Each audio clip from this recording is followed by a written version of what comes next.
Daming rason mo, Inoue, malakas ka. Casimiro, alam ang problema ni Inoue. Canelo Alvarez, minalit naman si Crawford. Ito at pag-usapan natin, pero bago ang lahat, pag-subscribe po ng channel ko. Huwag nyo na rin kalimutan i-click ang notification bell para lagi kayong una sa balita.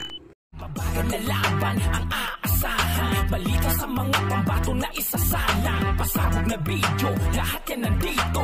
Nino Cruz TV ang iyong paborito. Pag-usapan nga po natin mga kaboxing, Jonas Sultan, kondisyon na.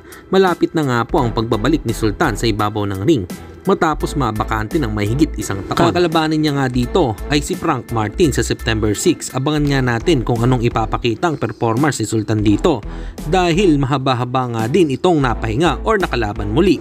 Samantalang Canelo Alvarez sa interview sa kanya ay natanong ulit ito about sa potential fight niya kay Terence Crawford. Nilinaw nga ni Alvarez na malaki ang kanyang respeto kay Crawford at iyan daw ang lagi niyang sinasabi.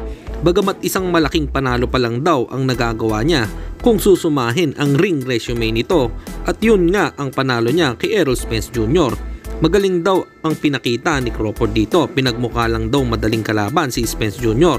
Maliban dito, wala na daw mabigat na nakalaban pa si Crawford ayon kay Alvarez. At sa kabilang balita naman tayo mga kaboxing, binira na naman ni Cuadro Alas itong si Japanese monster Naoya Inoue. Sinabi nga niya na daming rason mo, Turtle, kung malakas ka, kumain ka muna ng kamao ko, kung hindi ka ba susuka. Brr. At may pahabol pa itong sinabi, walang problema, ipabadates mo ako, Turtle. Imposible ba ang lakas ko? Hindi ka ba naniniwala sa lakas ko? Ikaw malakas ka naman. Sa tingin ko ang problema, kaya mo bang tanggapin ang lakas ko? Hanggang dito na lang muna ating balita. Dito na lang ang aking boxing news report. Babu!